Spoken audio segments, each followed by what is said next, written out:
Boa noite a todos os presentes nesta quarta-feira, 16 de setembro, para a 49ª edição do projeto Diálogos que Conectam, promovido pelo Colégio de Entidades Regionais do CREA Bahia, em parceria com o Conselho Regional de Engenharia e Agronomia da Bahia. Na noite de hoje, teremos a palestra Manifestações Patológicas em Sistemas de Pintura em Fachadas. A realização é do IBAP Bahia, o Instituto Brasileiro de Avaliações e Perícias de Engenharia da Bahia. E o palestrante que já está conosco é o engenheiro civil André Luiz Cardoso.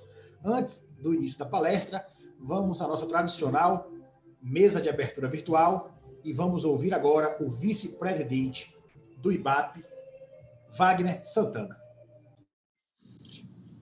Prezados colegas, engenheiros, tudo bem com vocês? Eu sou Wagner Santana, vice-presidente técnico do IBAP Bahia, e venho mais uma vez convidar vocês para uma excelente palestra do projeto Diálogos que Conectam em parceria com o CREA Bahia. Dessa vez com o profissional André Luiz Cardoso, que vai falar de manifestações patológicas em sistemas de fachada com pintura. É uma excelente palestra, um excelente profissional, que vai passar um bom conhecimento para todos nós. E sobre nossa entidade, o IBAP Bahia, eu quero convidar todos a nos conhecer, a se associarem ao nosso instituto. Acesse a nossa página www.ibapbahia.org.br e conheçam o nosso trabalho. Eu garanto que vocês vão gostar e vão ver o quanto vai auferir mais conhecimentos para vocês na área da engenharia de avaliações e perícias. Fiquem em paz, uma boa palestra para todos vocês. Agradecemos ao Wagner Santana, vice-presidente técnico do IBAP Bahia, e vamos então ao vídeo do presidente em exercício do CREA Bahia, o engenheiro José Francisco Ramalho. Olá, boa noite. Mais uma edição dos Diálogos se Conectam. Hoje o tema é manifestação patológica de sistemas de pintura em fachada. O nome é comprido, mas é um tema interessante, pintura em fachada. E quem vai fazer essa apresentação, por indicação do IBAP, que tem o engenheiro Daxo Fonseca na presidência. Daxo, sempre bom ter notícias suas. É o engenheiro André Luiz Rezende. O André Luiz é o engenheiro civil. André, muito obrigado pela sua participação e sinta-se em casa. O engenheiro André Luiz dispõe de um sólido conhecimento na área, não é à toa que está sendo a indicação do IBAP para se apresentar aqui perante essa plateia tão seleta. E, mais uma vez, gostaria de reiterar nosso agradecimento à participação tanto dos palestrantes quanto dos partícipes diversos, das pessoas que se manifestam, que interagem e que têm dado a sustentação e o apoio para que os diálogos se conectam sejam esse grande sucesso. Nas manifestações, por favor, coloque o local de onde vocês estão assistindo à palestra. Desfrutem do conhecimento do engenheiro André Luiz. André Luiz, por favor.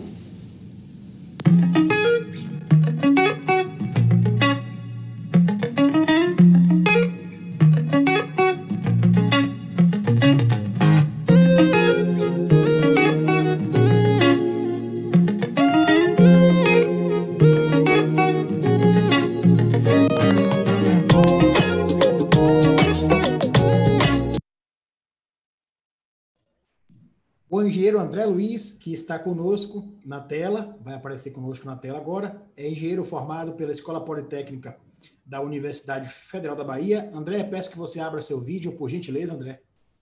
Obrigado. Formado em 2012 pela Universidade Federal da Bahia, pós-graduado em Engenharia de Avaliações pelo IPOG, atua desde 2008 no Departamento Técnico de Empresas Fabricantes de Insumos Diversos para a Construção Civil, com foco no segmento de argamassas, rejuntes, aditivos, impermeabilizantes, tintas e texturas. André, um prazer recebê-lo em nome do IBAP, em nome do CREA Bahia, e agora passo a palavra para você, para que você insira a sua apresentação, faça a palestra. No final, a gente volta aqui com as perguntas e comentários e dúvidas do público. Um abraço, boa noite. Obrigado. Deixa eu compartilhar aqui. A tela está ok? Perfeitamente, André. Pode seguir. Ok, obrigado. Bom, pessoal, boa noite a todos. Meu nome é André Luiz Cardoso, sou engenheiro civil, como já foi apresentado. E o bate-papo de hoje é para a gente falar um pouco mais sobre algumas manifestações patológicas em sistemas de pintura em fachadas. Esse QR Code aqui tem meu contato, caso alguém queira bater um papo depois, a gente vai estar respondendo algumas respostas aí no final, mas fico aí à disposição para outros questionamentos, outras conversas. Eu vou pular aqui essa parte de apresentação, já foi colocado, só para destacar aí o diferencial de minha trajetória para falar um pouco mais aqui hoje sobre patologia, sobre manifestações patológicas. Eu venho somando aí algumas experiências multidisciplinares, eu venho formulando tinta, trabalhei já e continuo trabalhando no laboratório de desenvolvimento e controle de qualidade e de matéria-prima, especificando produtos, especificando soluções, fazendo inspeções, vistorias. Então, acaba unindo aí a parte prática com a parte teórica, a parte de fábrica, a parte de laboratório. Então, é um mix que acaba divergindo até de ideias, de conceitos, mas que culminou aí nesse trabalho, nesse praticamente 10 anos trabalhando com pintura, com revestimento de fachada de um modo geral. E a ideia é trazer hoje aqui um pouco desse conhecimento. Eu não vou aqui me ater à parte contextual de manifestações patológicas, a parte teórica. A ideia é que seja um bate-papo bem leve, bem prático mesmo, muita foto, muito problema, muita coisa para a gente discutir. Então, deixar impactar aí vocês. Sejam todos muito bem-vindos. Agradeço aí ao IBAP pela oportunidade, ao CREA, e na pessoa de Darkson e de Wagner, foram meus colegas, continuamos caminhando juntos aí até hoje. Agradeço aí pela oportunidade de estar aqui com todos vocês. Então vamos lá, a ideia hoje é falar, o objetivo seria apresentar essas manifestações patológicas que são comumente evidenciadas no sistema de pintura. Aqui a gente vai apontar principalmente essas causas, as principais causas, muitas vezes o fator, a causa não é única, ela é um conjunto de fatores, e dentro do possível vamos comentar algumas soluções e ações preventivas adequadas. O tema é vasto, é muita coisa para se falar, mas se tem uma coisa que eu quero deixar aqui, que vai ser a última abordagem, que são sobre esse tipo de problema, que são as algas vermelhas, eu só quero deixar uma mensagem. Isso não tem nada a ver com argila mineral, não tem nada a ver com arenoso. Então, gravem isso aí, gravem essa foto, que a gente vai voltar a falar daqui a pouco sobre isso. Só peço que levem isso. Levou isso para o resto da caminhada, da trajetória profissional, para mim, a palestra, o bate-papo aqui já está satisfatório. Bom, muitos problemas, eles têm a origem aí no substrato. A gente tem vários e vários problemas, onde o problema, na verdade, o sistema de pintura ele é a vítima. O substrato ele já vem com defeito, já vem com um vício construtivo, e isso pode repercutir, vai repercutir no sistema de pintura. Nesse caso aqui, a gente tem um substrato, um revestimento argamassado, um reboco, contaminado com matéria orgânica. Isso aqui, onde meu dedo aponta, é um pedaço de carvão que veio contaminado, já veio isso junto com o agregado.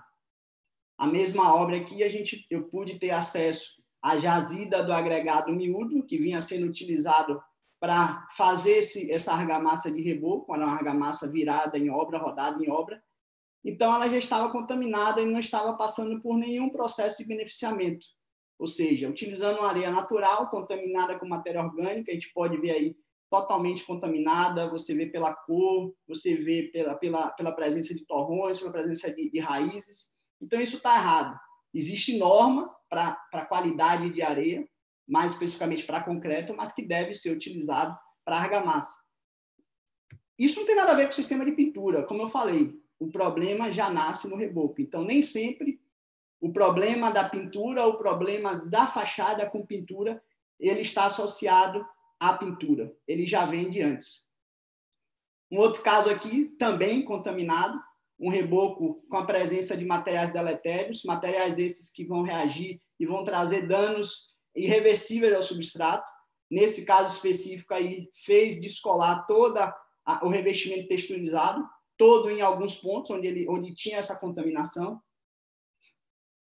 Então, essa base, como diz a norma NBR 13245, ela precisa ser uma base firme. Ela tem algumas propriedades que ela deve seguir. Então, sendo uma base cimentícia, ela precisa, inicialmente, apresentar uma idade mínima de 30 dias, 28 dias, 30 dias. Precisa ser uma base firme, coesa, não pode ser uma base pulverulenta, desagregando.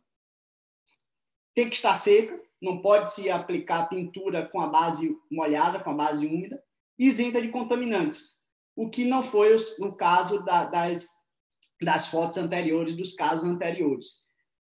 Caso contrário, isso vai trazer danos aí ao sistema de pintura. Esses contaminantes, aí entendam como poeira, gordura, graxa, resíduo desmoldante, agente de cura, micro-organismo, matéria orgânica, minerais deletérios, tudo isso eu já encontrei em fachada ao longo desse período. Então, isso não pode existir. Se eu tenho matéria orgânica, eu vou ter mancha, eu vou ter manifestações patológicas de ordem estética. Se eu tenho minerais deletérios, como pirita, ferro, eu vou ter reações expansivas e vai culminar em manchas e descolamento do sistema de pintura. Isso precisa ser evitado. Como é que eu evito isso? A fachada tem que ser inspecionada antes da execução da pintura. Fez o reboco, fez a argamassa, precisa inspecionar. Precisa liberar isso para a próxima etapa. Não pode descobrir que o problema está na base, no substrato, quando a pintura já está toda consumida, quando a pintura já está toda executada. Então, essa inspeção, a gente precisa caminhar por etapas. Fez o argamassa de revestimento, vamos testar, vamos validar. Está tudo ok, caminha para o próximo passo. Senão, a gente vai descobrir problema, e são vários problemas que normalmente a gente encontra numa fachada, num substrato danificado. Ainda aí, por deficiência da base, essa base, como eu falei, ela precisa estar firme e coesa. Eu não posso ter uma base onde, com um simples esfregar do dedo, essa base se deteriora. Vejam que essa tinta verde está descolando e o verso dela vem cinza. Ele vem com resíduo da argamassa. Esse vídeo aqui mostra a mesma coisa. Uma base totalmente inapta para receber o sistema de pintura. Obviamente que isso aí vai ter uma deterioração precoce.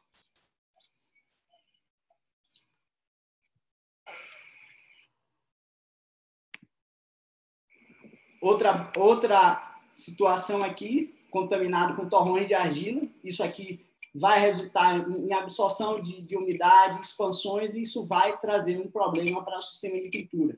Continua sendo aqui uma deficiência da base. E aí a gente pode ter diversos problemas. Muitas vezes, quando esse problema não é generalizado, você está só com um trecho do reboco, da argamassa de revestimento contaminada, isso começa a se repercutir de forma pontual. Esse caso específico aqui também ilustra problema. Na verdade, esse vídeo anterior é desse mesmo prédio aqui, onde a gente generaliza. Você vai fazer uma inspeção, você vai a locais onde você tem acesso, faz uma análise, mas, assim como uma auditoria, pegou a não conformidade, a gente precisa abranger isso para toda a fachada. E aí determinar se vai fazer uma inspeção mais minuciosa. Mas, nesse caso aqui, a gente conseguiu detectar que tinha, sim, um problema no substrato. Esse outro caso também eram descolamentos pontuais, mas a gente dá para perceber nitidamente que você tem aqui uma pulverulência do reboco. Esses frisos, eles estavam permitindo a percolação de água, essa água infiltrava, fazia uma pressão no revestimento texturizado, como ele não estava bem aderido, ele descolava facilmente. Você tem aí, como eu falei, um conjunto de problemas. Você tem o problema da infiltração pelo friso, que não foi tratado adequadamente, e resultando no descolamento devido a essa baixa aderência do revestimento texturizado sobre a base. Só um detalhe, pessoal, todas as fotos que estão aqui são minhas. Não estou colocando fonte, porque todas as fotos saíram do meu celular. Meu celular hoje conta com algo em torno de 25 mil fotos, dentre elas aí umas 30 mil são de problemas. Infiltração por trincas e fissuras. É comum a gente ver problemas de trinca por retração da massa, então continua sendo um problema da base. se o revestimento argamassado ele não foi bem feito, bem dosado, específico para receber aquele tipo de revestimento, isso aí você vai repercutir no sistema acrílico, no sistema de pintura. Ah, mas a tinta é acrílica, a tinta é elástica. Veja só, isso aqui eu estou tentando ilustrar dois produtos diferentes, o de cima com um teor de acrílico maior, um teor de resina maior, consequentemente ele vai dar uma maior flexibilidade. Peguei um pedaço de isopor, apliquei uma textura e fiz uma flexão. O de baixo, um produto mais rígido, com menor teor de acrílico, ele já apresenta essa fissura. Ou seja, esse produto aqui ele não vai conseguir acompanhar esse tipo de deformação. Essa trinca vai passar para o acabamento decorativo e você vai acabar tendo problemas de infiltração. Essa tabela, ela é minha também. Isso é uma estimativa que eu coloco para a gente poder comparar.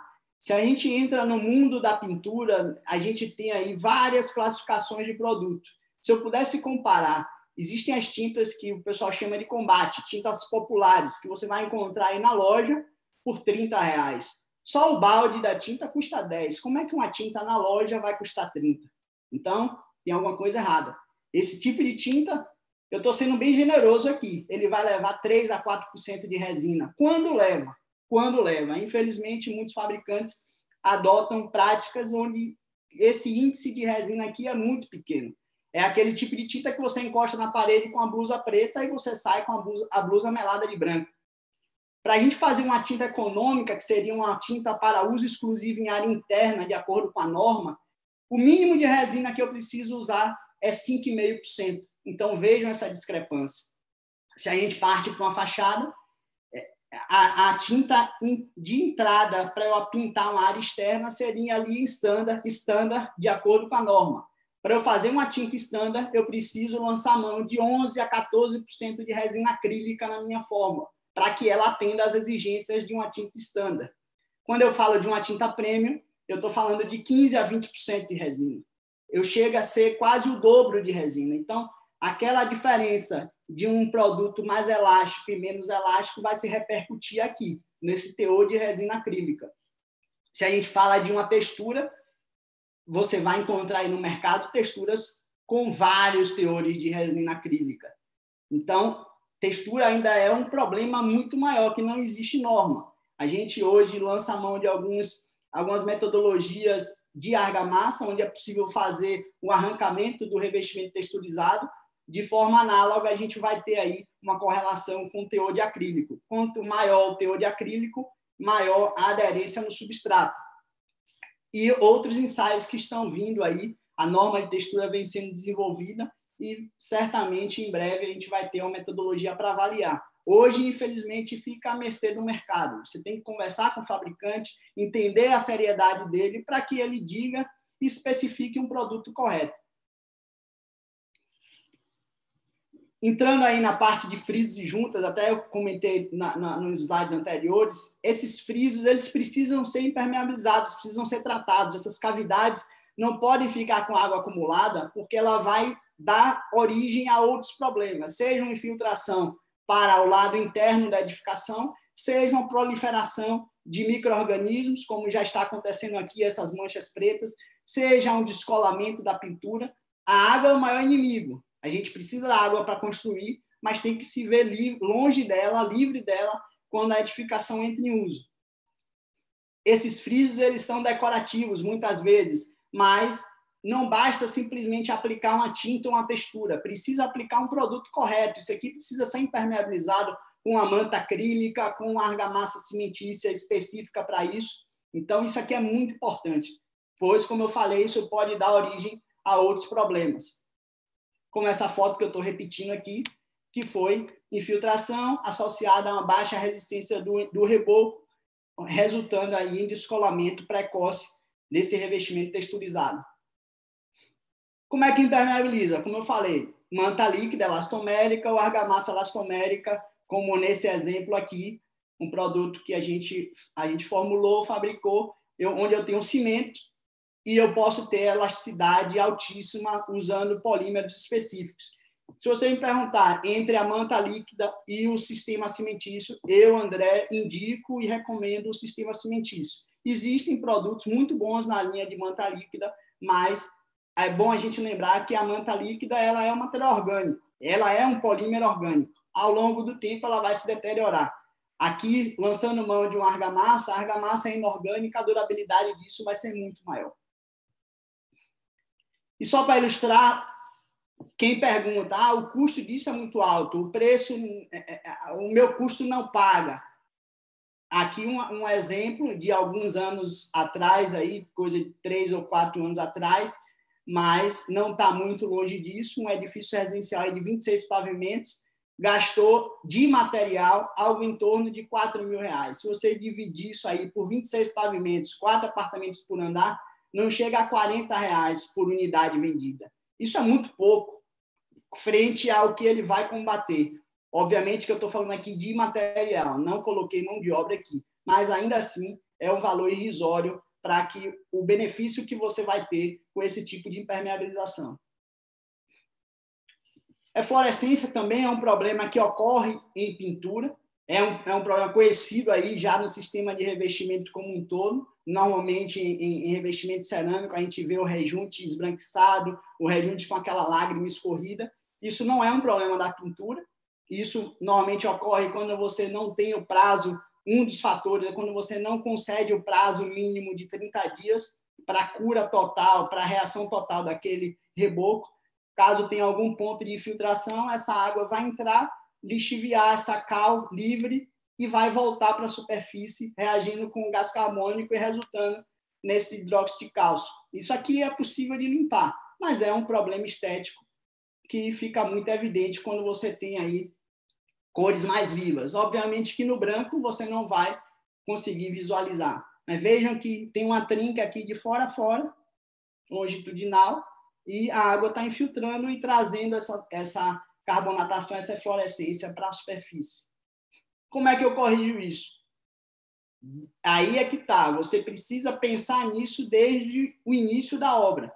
Seja utilizando adições reativas como silicativa pozolana na argamassa de revestimento, seja fazendo a cura úmida adequada. Dá trabalho. Eu não vou entrar nesse mérito aqui. Engenharia dá trabalho. Para ter uma obra sem problema, dá trabalho. E é uma coisa que a gente precisa estar sempre discutindo. Desbotamento. Quando a gente fala em desbotamento, eu sou muito radical. Isso está... eu sempre digo, isso é uma propriedade inerente ao pigmento. Não existe marca. Souvenir desbota, coral desbota, Sherwin desbota, tudo desbota se a cor for um vermelho vivo, um amarelo vivo, um alaranjado, um laranja vivo, um rosa e seus derivados. Todas essas cores aí são uma propriedade. O pigmento ele não resiste às condições de raio UV, ele vai desbotar. Por que o carro vermelho não desbota? O carro é outro sistema de pintura. Ali é uma tinta automotiva, existe um verniz por cima, é outra reação, é outra durabilidade. Imagine pintar uma fachada com pintura automotiva. É possível, mas o custo não paga. Não é viável economicamente. Então, o que eu digo? Tem esse tipo de coisa especificada, não aplique em área externa. Por quê? Muitas vezes, menos de um ano, você tem uma situação como essa aqui, de desbotamento, e você perde totalmente a estética do revestimento.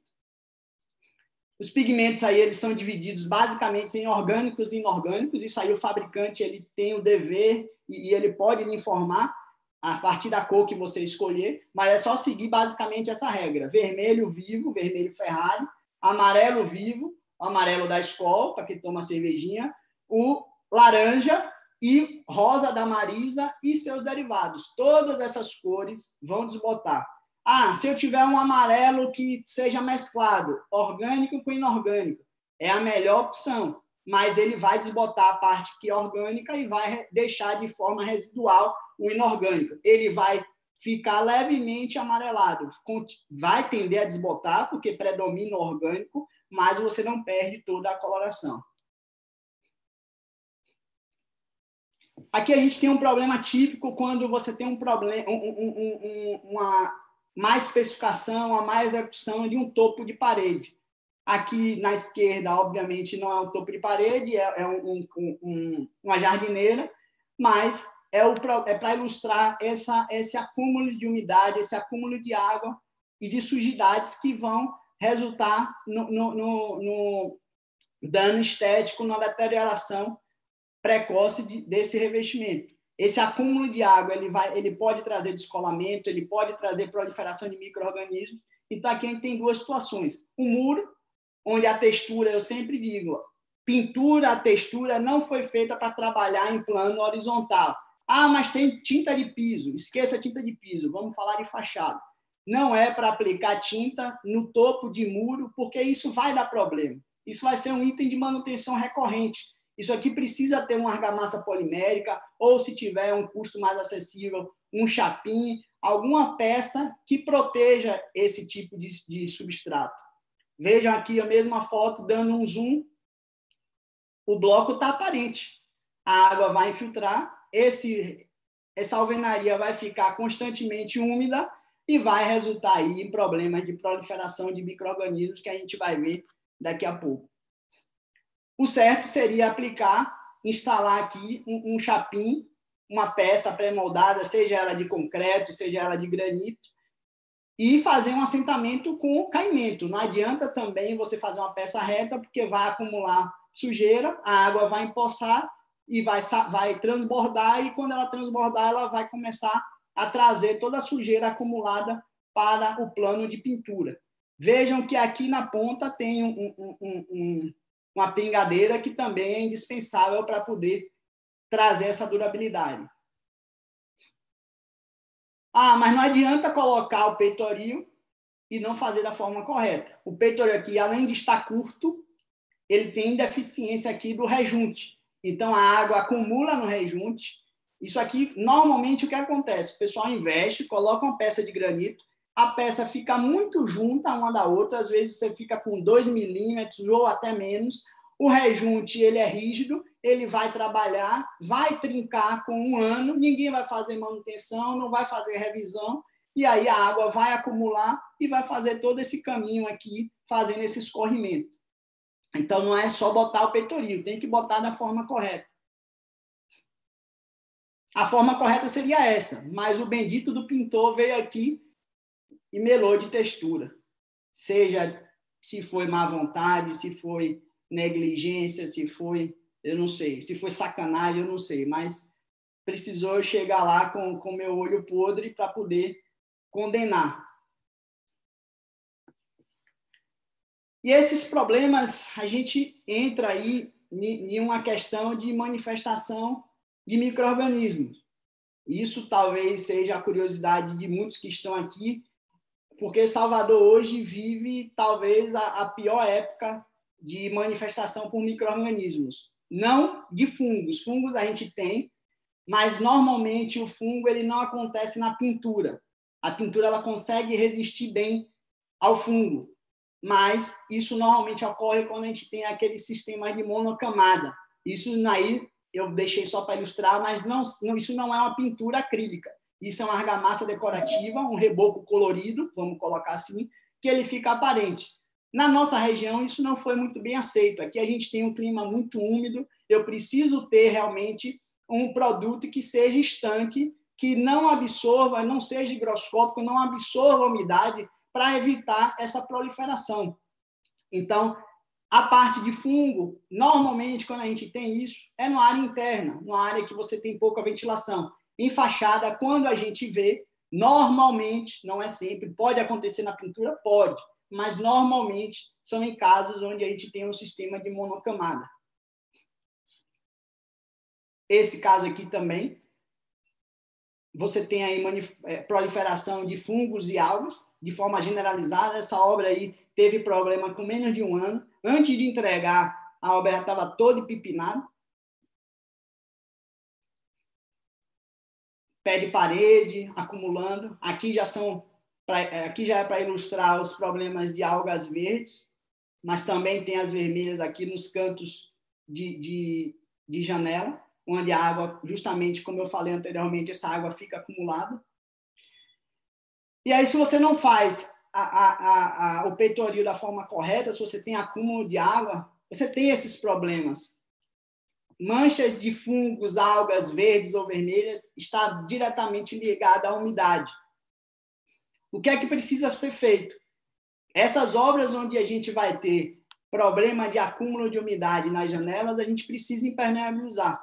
Isso aqui é uma obra de padrão Minha Casa Minha Vida, parede de concreto, onde todas as janelas são impermeabilizadas. Antigamente, ninguém fazia isso. Os problemas aconteceram, os problemas vieram e passaram a enxergar que isso precisava ser feito. Porque a água vai acumular aqui, ela vai ficar empoçada. Então, eu preciso ter uma proteção para que essa água empoçada não atinja o substrato. Uma vez atingido, ele vai deixar o substrato úmido por muito tempo, e aí é que vão vir os problemas de proliferação de micro-organismos. Essa impermeabilização pode ser feita facilmente com uma manta acrílica, uma manta líquida, ou mesmo a argamassa polimérica. Pela facilidade, normalmente o que vem se utilizando são as mantas. Com uma trincha, um pincel, se aplica isso de forma bem fácil, bem tranquila. E aí as manchas por contaminação de algas vermelhas, manchas de contaminação por algas vermelhas. As causas, como eu falei, tem muito a ver com a umidade. Salvador é uma região muito úmida, mas é um problema ainda muito pouco conhecido. A gente ainda precisa caminhar muito para entender o que é que está acontecendo com nossas fachadas, entender como evitar isso. Solução hoje tem? Não tem. A gente tem solução para postergar, não acontecer com um ano e meio, como vem acontecendo, mas vimos trabalhando aí, temos de trabalhar para que esse problema ocorra com 3 anos, com 4 anos, com 5 anos, daí em diante. Pintura infalível que resista a esse problema não existe hoje. A gente precisa realmente trabalhar preventivamente, pensar no sistema de pintura como um todo, usar produtos de qualidade para que esse problema não venha a ocorrer. E o que é esse problema? São algas. O que é que se sabe por enquanto? Só um detalhe, eu acabei me perdendo aqui, mas a gente precisa primeiro entender o que é o problema, entender como é que ele ocorre. Não é porque é mancha vermelha, como está aqui, que é alga vermelha. Esse caso aqui me tirou um pouco de sono, porque logo que eu vi, ainda estava adquirindo experiência, isso aqui já tem cerca de 6 anos que eu vivi essa obra aqui da esquerda. Eu vi uma mancha vermelha, eu falei, opa, é alga vermelha, vermelho.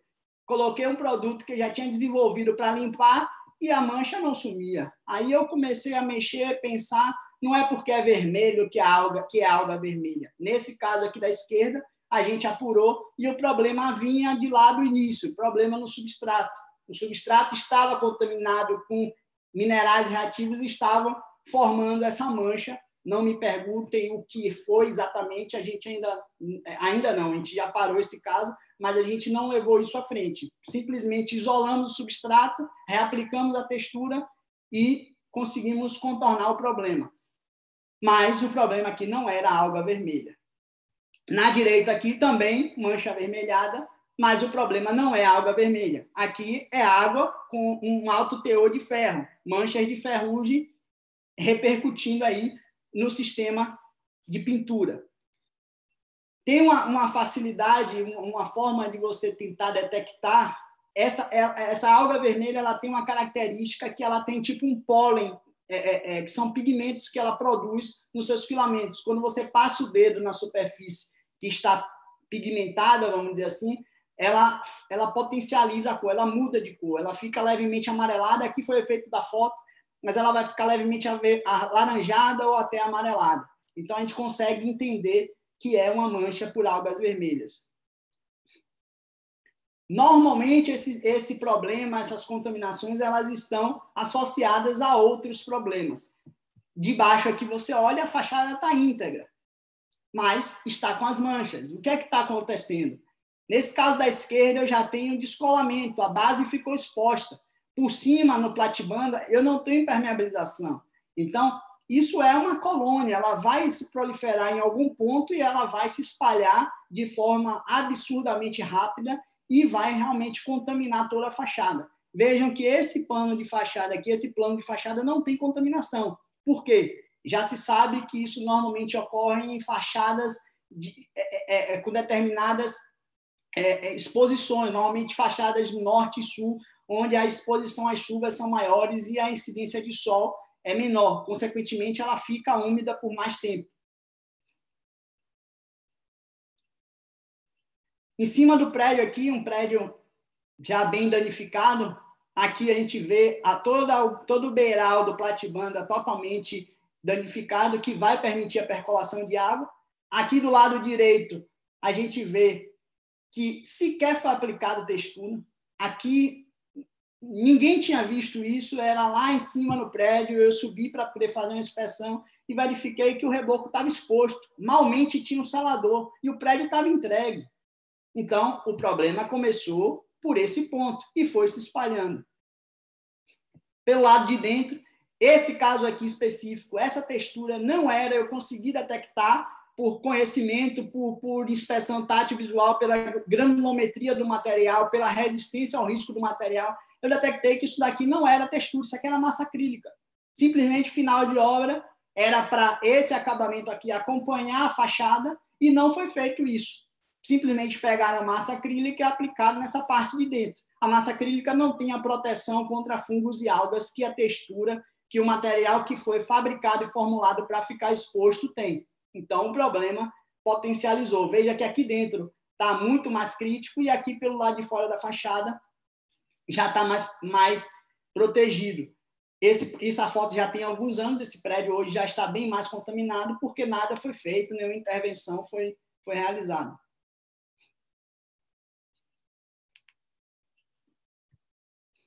O que é que se sabe até então? Aqui são observações puramente práticas, constatações práticas.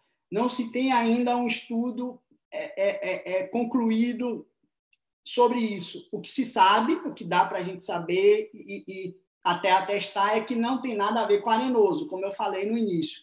O que é que a literatura diz? Que são algas vermelhas da cepa Trentefolia aurea.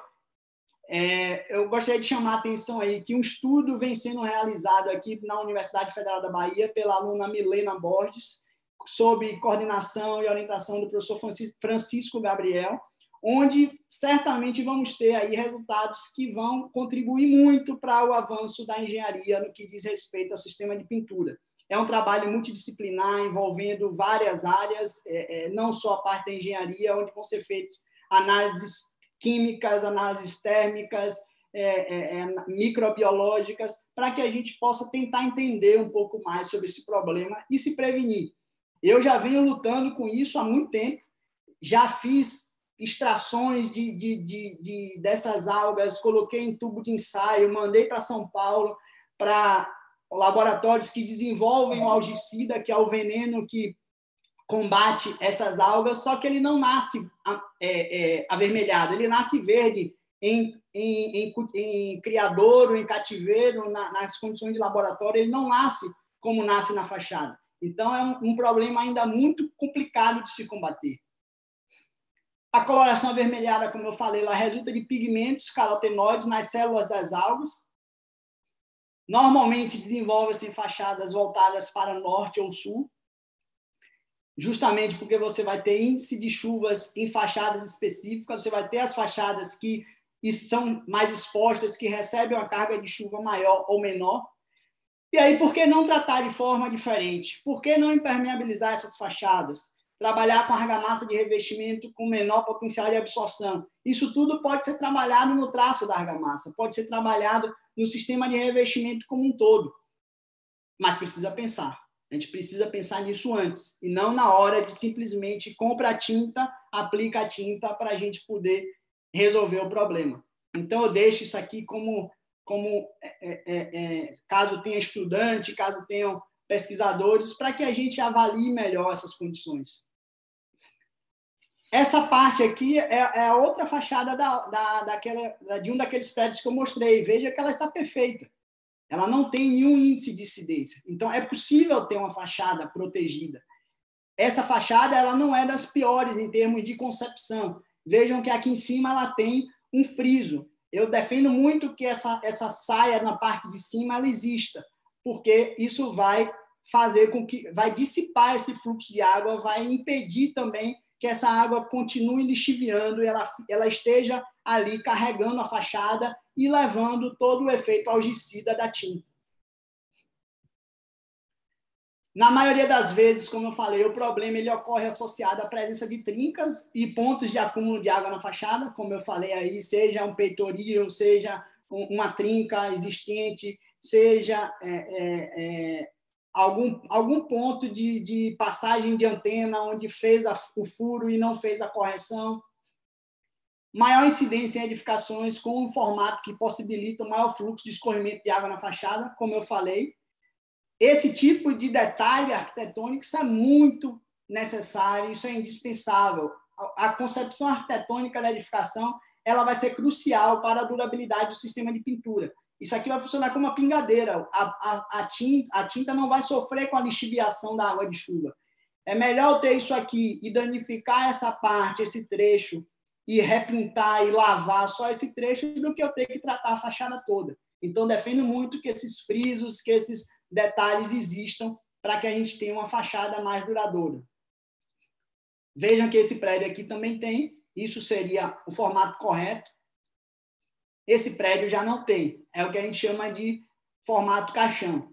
Eu não dou 2 anos para esse tipo de, essa parte branca aqui está toda contaminada por algas vermelhas. Bom, o que é que a engenharia, o que é que eu, André, tenho feito, o que é que a gente vem buscando, avançando? Em 2014, eu fiz alguns testes práticos, testes dentro da fábrica, para tentar entender e oferecer para o mercado um produto de melhor qualidade. E eu tinha uma parede pré-moldada, painéis pré-moldados de concreto, onde eu tinha essa condição inicial, já estava totalmente contaminada. Fiz uma lavagem com solução sanitizante, produto que a gente desenvolveu para matar esses micro-organismos, limpamos toda a superfície e aplicamos 4 tipos de tinta. Tinta A, uma tinta com um preservante, um fungicida algicida, que eu estou chamando aqui de alta performance, ele tem um custo mais elevado.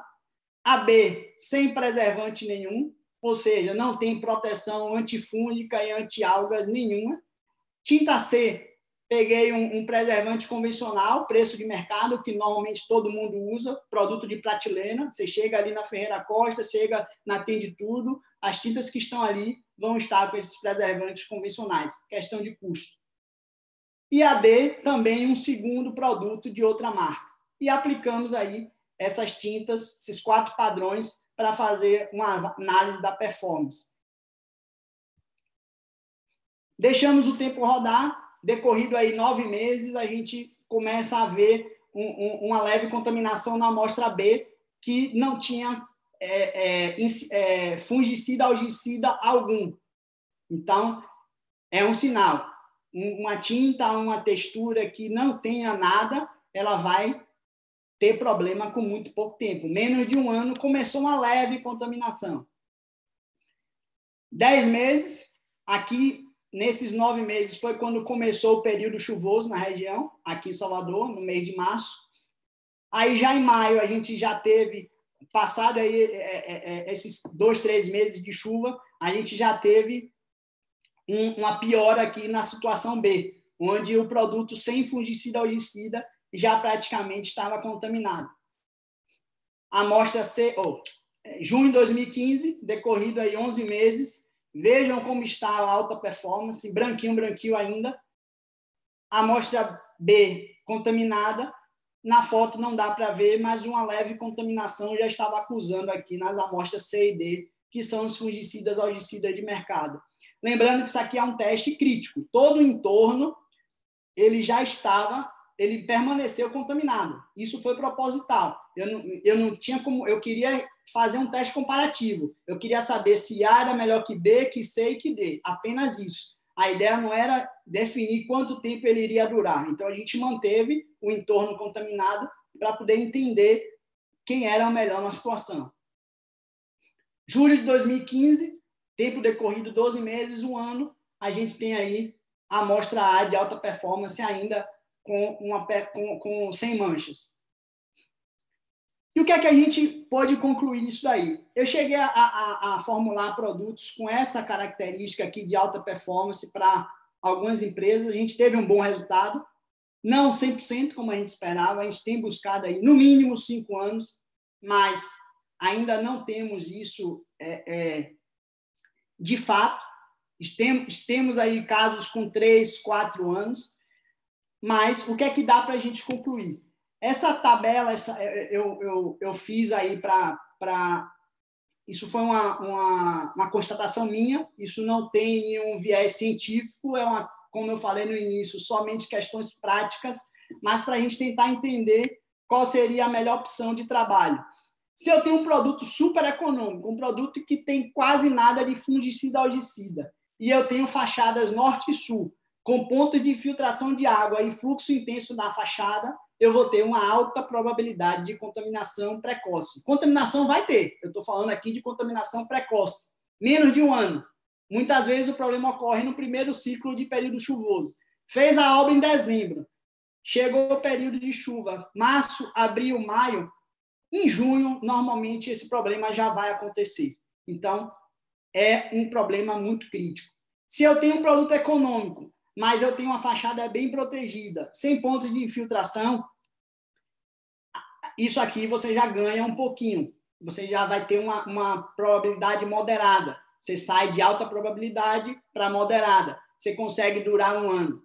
Se você tem um produto convencional, produto de mercado, que é o que todo mundo usa normalmente por questão de preço, você tem aí uma durabilidade média de 1 a 2 anos, seja se for uma fachada com problema. Se você tem uma fachada bem especificada, bem projetada, que não tem esses pontos de infiltração, você consegue aí 2, talvez 3 anos. Se você usa um produto que eu estou chamando aqui de super premium, onde a gente vai formular com teores altíssimos de fungicida algicida, eu consigo elevar esse tempo para coisa de 3, 4 ou até 5 anos, como a gente já conseguiu.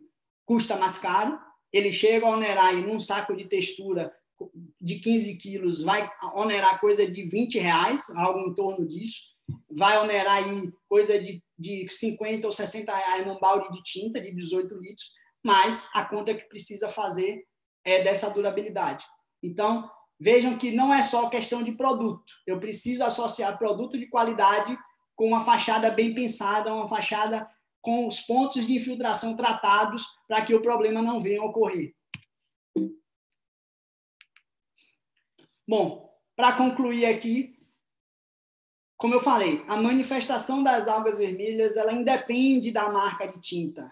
Tem obra em Salvador, região metropolitana, de todos os tipos de tinta, de fabricantes locais, fabricantes nacionais, fabricantes globais, e o problema atinge todo mundo.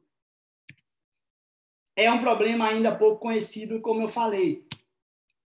Mais cedo ou mais tarde, esse problema vai ocorrer. Eu costumo comparar muito o efeito do algicida na tinta, na textura, com uma detetização contra ratos, baratas, insetos. Você vai fazer, vai durar por 4 ou 6 meses, você tem que fazer de novo, às vezes 1 ano. De ano em ano tem que fazer. Por quê? O micro-organismo chega, come o veneno sai de 100% para 90%. Vem, come 80%, 50% e chega uma hora que ele zera o efeito. Então, a gente tem que entrar com a manutenção. A questão da lixiviação. Salvador chove muito, a fachada vai perder esse efeito algicida muito mais rapidamente do que uma região que não chova tanto, porque ele vai ser lixiviado, ele vai ser lavado e vai se perder esse efeito. Daí que entra a questão da manutenção. Hoje, a norma de manutenção, NBR 5674, ela fala em lavagem de fachada a cada 3 anos. 3 anos é um prazo razoável, tranquilo, possível de ser atingido nas condições que a gente tem hoje de produto, mas precisa ser trabalhado isso. Pensar e projetar a fachada com sistema de pintura é indispensável. Hoje, em nossa região, já se tem uma certa prática de contratar projeto de fachada para revestimento cerâmico. A gente precisa fazer e pensar e projetar o sistema de pintura também. Não adianta dizer que é só comprar tinta e aplicar, porque o problema volta. o problema volta e volta mais caro ainda. E a manutenção, como eu falei, ela é indispensável. Não dá para viver um prédio sem manutenção, seja pintura, seja revestimento cerâmico, seja fachada ventilada, seja pele de vidro. Todas as obras vão requerer manutenção. Umas mais caras, outras mais baratas. Mas é indispensável. É possível ter uma obra dessa. Essa obra já eu passei e vi a foto e me chamou a atenção que a obra estava inteira, intacta. É possível, sim. A gente tem que usar produto de qualidade. Não dá para trabalhar produtos econômicos num prédio de alto padrão como esse, mais de 30 andares. Eu não posso pensar em produtos econômicos, super econômicos, para eu ter um problema muito precoce. Vejam que ele tem detalhes. A fachada foi toda dividida em frisos. Isso corta o fluxo de água. Isso permite uma manutenção mais assertiva. Aqui em cima você tem detalhes que funcionam como pingadeira. Então, é possível fazer. Como eu falei, a gente precisa ter um projeto executivo, a gente precisa pensar, planejar, e esses detalhes arquitetônicos, eles são cruciais. Frisos, juntas, pingadeiras, anteparos, aqueles detalhes longitudinais que vão interromper o fluxo de água na fachada, que eu estou chamando aqui de anteparos. E um plano de manutenção. A construtora precisa entregar para o usuário não sabe que tem que lavar a fachada. Quando der o problema, ele vai chamar quem fez e vai dizer o que é que está havendo. Então, a gente precisa ter o plano de manutenção, como temos do nosso carro, como temos de equipamentos da engenharia mecânica, dá show em cima disso. A gente precisa ter um plano de manutenção bem claro, bem evidente, para que aquilo ali seja mantido e preserve a qualidade da fachada como um todo. A BNT NBR 5674 é a norma de manutenção. Bom, para falar rapidamente, hoje eu coordeno o laboratório e a parte técnica da Concremáxima, uma empresa aqui local, localizada hoje em Simões Filho, na Bahia. Temos vários produtos, como os citados, as argamassas poliméricas para impermeabilização, as mantas líquidas, só para deixar aí esse contato. Alguns representantes devem estar aqui acompanhando a equipe da empresa. Também aí, caso queiram fazer um contato, discutir alguma solução específica, estamos à disposição. Muito obrigado. Era o que eu tinha hoje aqui, um pouco para falar para vocês, trazer um pouco dessa experiência prática. Desculpe se eu fui muito corrido, tenho aí ainda um prazo para responder algumas perguntas, alguns questionamentos. O QR Code aí tem meus contatos, caso vocês queiram bater um papo depois, discutir algum ponto que não tenha ficado claro. Acredito que a apresentação fique disponível, mas é muita foto, então não tem nada muito teórico, muito contextual. Caso alguém esteja interessado em discutir mais a fundo o problema, permaneça à disposição. Mais uma vez, agradecer ao IBAP Bahia, na pessoa de Darkson, de Wagner e toda a equipe do CREA pelo apoio, pela assessoria aí ao longo dos últimos dias para a gente realizar aqui esse trabalho. Algumas referências bibliográficas, caso alguém queira aprofundar no tema, algumas normas técnicas, algumas teses, dissertações de mestrado. Esse livro aqui, caso alguém queira conhecer, ele é muito interessante, Perícias de Fachadas em Edificações, do engenheiro Jerônimo Cabral Pereira Fagundes Neto. É um tema muito pertinente, fala muito do que eu falei aqui, essas questões de detalhes arquitetônicos, de micro-organismo, isso além de ser constatações práticas, isso também está na literatura. Não fui eu que inventei, eu não estou querendo mudar nada aqui, eu só estou trazendo o que a gente precisa ter de conhecimento para o sistema de pintura. Alguns trabalhos aí também, dentro dessa linha de pintura. É isso. Agradeço aí a todos, obrigado pela presença e uma boa noite a todos. Obrigado, André Luiz. Obrigado pela palestra mesmo. A gente está até colocando aqui no chat agora também para facilitar os dados que você disponibilizou aí no QR Code, né? Os seus contatos. Então, daqui a pouco eles vão estar aí no chat, certo? Para quem quiser anotar os seus contatos. E agradecer a você, né, em nome do IBAP Bahia, que realiza a palestra de hoje, né? Saudar aí, como você já destacou, o presidente Darkson Fonseca, que é vice-coordenador do Colégio de Entidades do CREA, né? Coordenador adjunto, na verdade, o termo correto é esse. E também agradecer ao Wagner, diretor, vice-presidente técnico, perdão, que apresentou essa palestra hoje aqui no vídeo de abertura.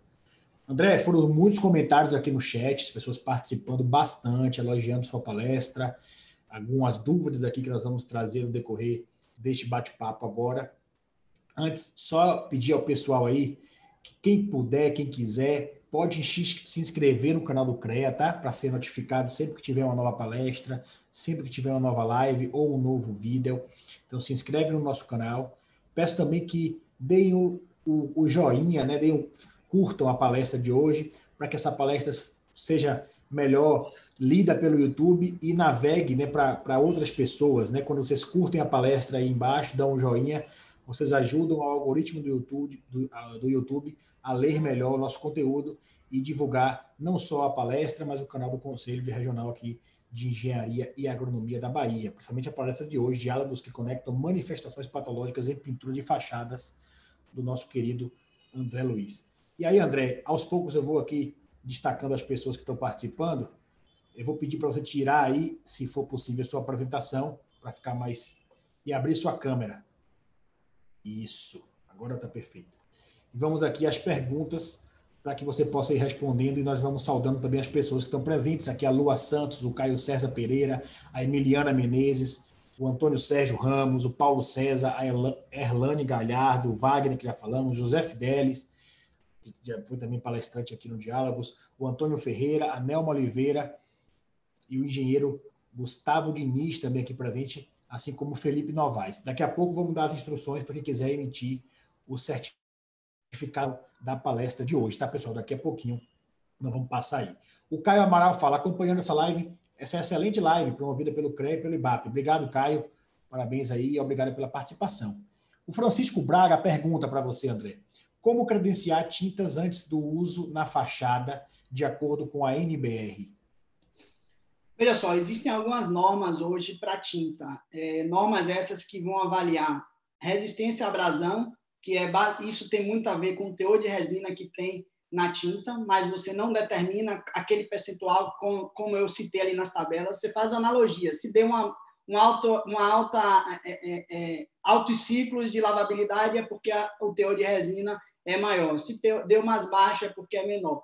Hoje existem laboratórios no Brasil. Não é caro fazer esse tipo de ensaio, mas a gente perde tempo.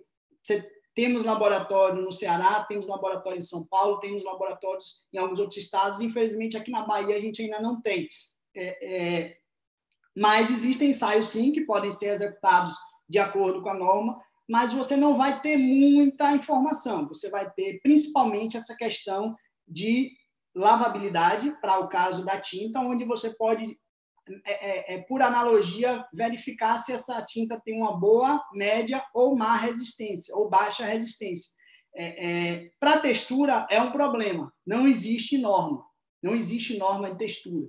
Existem algumas metodologias externas, metodologias de fora do país, normalmente normas europeias, onde alguns laboratórios executam. O IPT executa, o Senai executa algumas, o laboratório Lenco executa algumas, então tem alguns laboratórios aí que fazem esse tipo de análise.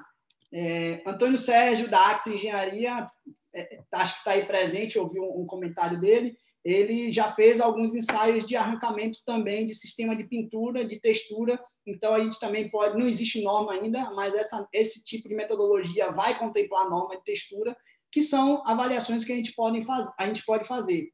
Em uma obra, dá para fazer algumas análises aleatórias, algumas análises expeditas, que a gente chama. Você vai fazer produtos por comparação. Aplica numa parede, faz uma esfrega com a bucha, tenta manter a uniformidade e você faz por comparativo. Se der uma diferença de 5, 10 ciclos, isso é muito pouco mensurável. Então, você pode considerar ali que é tudo o mesmo padrão. Eu digo isso porque uma tinta econômica, por exemplo, ela precisa resistir a 100 ciclos de lavabilidade.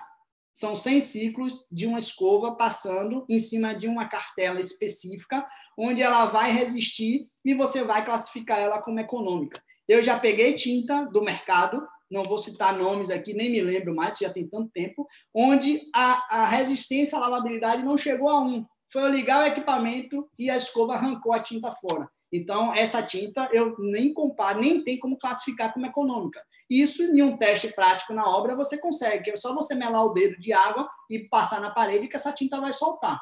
Então, se você tem um produto médio com produto médio, no ensaio isso fica pouco visível. Mas se você pega um produto muito ruim, muito econômico, como eu falei, e compara com um produto mediano, você consegue ver essa diferença. Se você compara com um produto premium, top, aí você consegue ver mais ainda. Obrigado, André. Agradecer ao pessoal aí que deu like, tá, pessoal? Obrigado mesmo, vai ajudar bastante na divulgação da palestra aqui. Porque ela fica disponível depois no YouTube, então vocês podem encaminhar para outras pessoas, né, ou podem rever depois algum trecho aqui no canal do CREA Bahia no YouTube. Saudar aqui mais presenças, a Lidiane Brito, a Milena Borges, a Mariana Mendes, o Amarílio Matos, que é nosso conselheiro aqui no CREA, também membro do IBAP, o Edmundo Ascioli, também o Nelton Júnior e o Luiz Cláudio Vargas, dois também conselheiros nossos da Câmara de Engenharia Civil, o Elton Almeida, o Gabriel Coelho, o Rodrigo Cardoso, o Francisco Braga, a Cristina de Abreu Silveira, nossa conselheira, coordenadora da Câmara de Energia, ou melhor dizendo, de Engenharia Elétrica. E temos uma pergunta aqui do engenheiro Gustavo Diniz, esse é o nickname dele. No caso da eflorescência, a solução diluída de ácido muriático retira visualmente, mas quando estiver em uma nova situação de muita umidade, vai reaparecer? Deu para entender aí, André? Quer que eu repita? Não, tá claro. Essa, Gustavo, né? Essa mancha tende a voltar, Gustavo. E isso a gente fala que vai continuar ocorrendo até a total descalcificação. Tem cal livre dentro do revestimento, e se usou cimento, vai ter cal. Não adianta dizer, eu não usei cal na minha argamassa.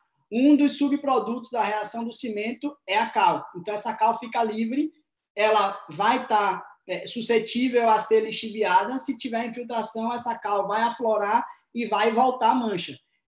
A tendência é que a própria carbonatação no interior da argamassa vá tamponando, vá calcificando os vazios. Então, isso tende a reduzir com o tempo.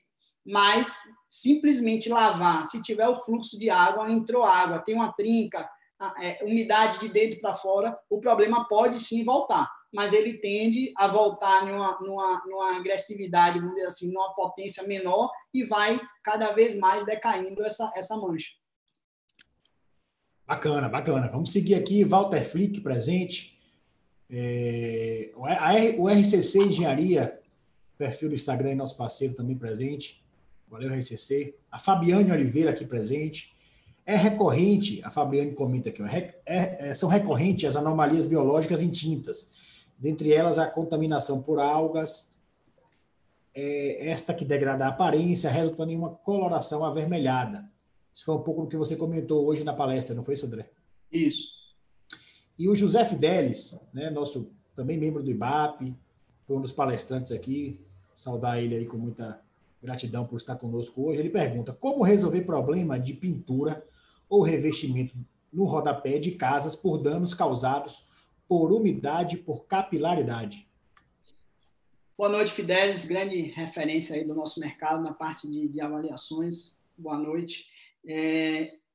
Veja só, o problema a gente precisa dividir em duas etapas. É uma obra nova, a gente tem que tratar desde a fundação alguns aspectos construtivos de impermeabilização para que essa água não tenha ascensão capilar. Ponto. Eu não vou entrar muito nesse mérito, porque eu acredito que 90% dos casos, normalmente é o quê? A obra já existe, tem umidade por capilaridade, e aí você vai ter esse problema de danos à pintura. O que é que normalmente o pessoal faz? Descasca a pintura ruim, chega até o reboco, ou às vezes chega até o bloco, aplica uma argamassa polimérica e recompõe o sistema. Isso não dá certo.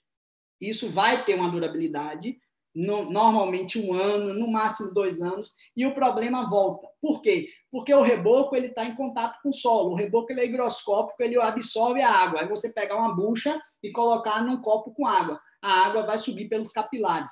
Vai acontecer a mesma coisa no reboco. a umidade está no nível do solo, o reboco está em cima, então ele vai ter contato, essa água vai subir por capilaridade. A gente precisa tratar o reboco. Existem algumas formas, seja injetando uma solução aquosa de silicone, eu consigo fazer isso, já fiz isso em algumas obras, onde esse silicone ele vai se espalhar naquele reboco existente. Eu vou pegar uma furadeira, vou fazer furos de forma longitudinal ao redor, em todo o perímetro da edificação, e vou injetar uma determinada quantidade de uma solução, de um aditivo hidrofugante, para poder impermeabilizar toda essa base. Ou quebrar todo o reboco no pé da parede, também em todo o perímetro, internamente e externamente, se for possível, cortar esse reboco, chegar até o bloco, chapiscar, fazer uma argamassa de chapisco boa, com aditivos, e em cima dele trocar esse reboco. Esse reboco ele pode ser substituído por uma argamassa de revestimento específica para aquilo ali. Você acha no mercado? Não acha. É difícil, muito difícil. A empresa, uma das empresas que eu trabalho, a Concreta Máxima, ela fabrica esse produto, é a argamáxima anti-umidade. A gente coloca aditivos hidrofugantes, aditivos que vão reduzir a permeabilidade e a absorção desse reboco. A umidade vai continuar existindo, mas ela não consegue mais subir, porque aquele reboco ele é totalmente impermeável, ele tem um índice de aditivo muito alto que essa água não consegue percolar. E aí, se não tem umidade, você não vai ter danos ao sistema de pintura. Tá respondido aí, André. Obrigado. André, vou te pedir para você beber uma água aí, quando a gente coloca na tela um card aqui, para orientar as pessoas em relação à emissão do certificado. Então, você que está participando conosco aí, quiser a emissão do seu certificado digital para a palestra de hoje, com o tema Manifestações Patológicas em Pintura de Fachadas, promovida pelo IBAP Bahia, você deve colocar agora aí, nos próximos 10 minutos, no comentário do nosso chat no YouTube, o seu nome completo e o seu e-mail. Atenção, pessoal, para colocar no mesmo comentário, tá? Nome completo e e-mail. Daí nós vamos mandar para vocês, por e-mail, as orientações para que vocês possam fazer a emissão do certificado nos próximos dias. Então, são 19h07 agora, 19h17, a gente volta aqui encerrando esse momento para a emissão dos certificados, tá bom? Vamos seguir aqui com as perguntas. A Fabiane pergunta para o André, desse modo, André, ela comentou lá em cima sobre a questão das anomalias biológicas em tintas, aquilo que eu falei contigo agora há pouco. Ela pergunta então o seguinte: quais fatores favorecem esse tipo de manifestação? Como prevenir e como remover? A manifestação que ela falou foi aquela da contaminação por algas, que degrada a aparência, resultados de uma coloração avermelhada. Deu para pegar a pergunta aí? Ok. Maravilha.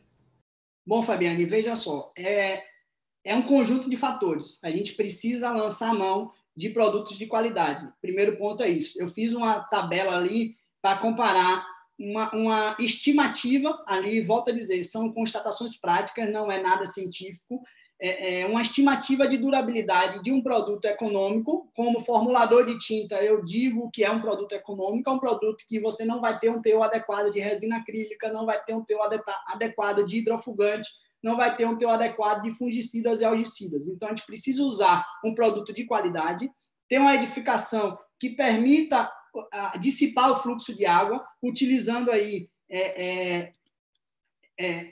anteparos, pingadeiras, frisos que não deixem a água ficar escorrendo na fachada. Porque se essa água escorre na fachada, ela vai, primeiro, lixiviar mais rapidamente a pintura, consequentemente, o fungicida e algicida ele perde efeito de forma mais rápida e ele vai também permitir a infiltração. A água vai ficar o tempo todo como uma cachoeira na fachada, ele vai encontrar algum ponto onde ele vai conseguir penetrar no substrato. Uma vez penetrado, essa velocidade de saturação, de manter o ambiente úmido, não é muito mais rápido ele ficar úmido do que ele secar novamente. Então, ele fica úmido por muito tempo e cria um ambiente favorável para a proliferação do micro-organismo. Foi aí que eu citei algumas questões de estudos que a gente precisa realmente avançar e continuar fazendo. Talvez se eu tivesse uma argamassa, uma fachada de norte e sul com esse aditivo hidrofugante que eu comentei para o pé de parede, na pergunta do Fidelis agora há pouco. Não sabemos, não temos esse histórico ainda, a gente precisa avaliar. O que a gente tem hoje de histórico é que existem tipos de fungicidas e algicidas no mercado, produtos mais baratos, produtos mais caros, como tudo na vida. Você tem argamassas baratas, argamassas caras, carros baratos, carros mais caros, as qualidades irão variar. A performance de um produto e outro irá variar. Então, a gente precisa realmente trabalhar com produtos de excelente qualidade e trabalhar a concepção arquitetônica da obra. Trabalhar o substrato desde o início, ter um substrato de qualidade, verificar os pontos vulneráveis de infiltração e tratar antes de aplicar o sistema de pintura, trabalhar com os produtos de qualidade, fazendo essa concepção, fazendo esse estudo prévio da obra, a gente consegue ter uma sobrevida maior. Uma outra questão que a gente vem acompanhando, também, que isso é constatação prática, é que essa alga ela prolifera em alguns tipos de cores. Tem cores que eu não sei se é por questão de absorção de calor e ela secar mais rápido, ela não se desenvolve. Normalmente cores mais escuras, um camurça, um cinza, um bege. Quando a cor é muito clarinha, branco, é muito rápida a proliferação. Um begezinho claro é muito rápido. Então, são pontos que ainda precisam ser estudados, precisam ser desenvolvidos. Como eu falei, a aluna de doutorado, Milena Borges, do programa de pós-graduação da UFBA, está fazendo um trabalho aí multidisciplinar com a coordenação do professor Francisco Gabriel, engenheiro civil, colega nosso, e certamente eu já estou ansioso desde agora para ler esse trabalho, certamente vai contribuir muito, vai trazer muita coisa, muita informação nova, enriquecedora, para que a gente possa avançar aí nos próximos anos. Valeu, André. Pessoal, atenção, ó. O certificado é importante que vocês mandem no mesmo comentário o nome completo e o e-mail, tá? Se nós não tiver o e-mail, nós não vamos ter como fazer contato com vocês. Então, faz como o Elton Almeida fez aí, coloca no mesmo comentário o nome completo e o e-mail. Eu pedi aí para a Milena, para o Wendel, para o Caio fazerem o ajuste, por gentileza. André, alguns elogios aqui, cara, para sua palestra. A gente tem que aqui registrar o Neto Júnior, né, que nosso colega aqui de CREA, muito esclarecedora a palestra, teoria junto com prática, parabéns. O Edmundo Lins, palestra brilhante, objetiva e extremamente esclarecedora, contribuição enorme para futuros diagnósticos. O Antônio Cerqueira, ótimo tema, parabéns pela exposição, além dos produtos de qualidade, deve-se respeitar a quantidade de demãos, acho que ele quis dizer demãos, né? Quantidade de mãos de selador, é isso, André? É, demãos de selador. Isso, massa e tintas especificadas pelo fabricante das pinturas em fachadas. Valeu, Antônio Cerqueira, palminhas aqui do Diego Nogueira e o Rodrigo Cardoso, da RCC Engenharia, aqui, tema bastante relevante, as fachadas com esses problemas vem chamando minha atenção já há algum tempo. Ótima palestra, verdade, para a gente que é leigo também na engenharia, né, ver sua palestra traz vários exemplos que a gente, na nossa rotina, costuma identificar, e as soluções, claro, passam por uma engenharia, por profissionais habilitados e que tenham capacidade de atuar nesses casos. Vamos para mais perguntas aqui. Deixa eu pegar aqui, agora respondemos a da Fabiane. Vamos responder agora a pergunta do Antônio Sérgio Ramos, se salvo engano, o professor Antônio Sérgio, aí da UFBA, da Católica. Ele pergunta, qual o seu comentário sobre a aplicação de produtos impermeabilizantes sobre pintura para aumento de durabilidade deste sistema? Bom, também em cima de constatações práticas, o que é que eu tenho observado?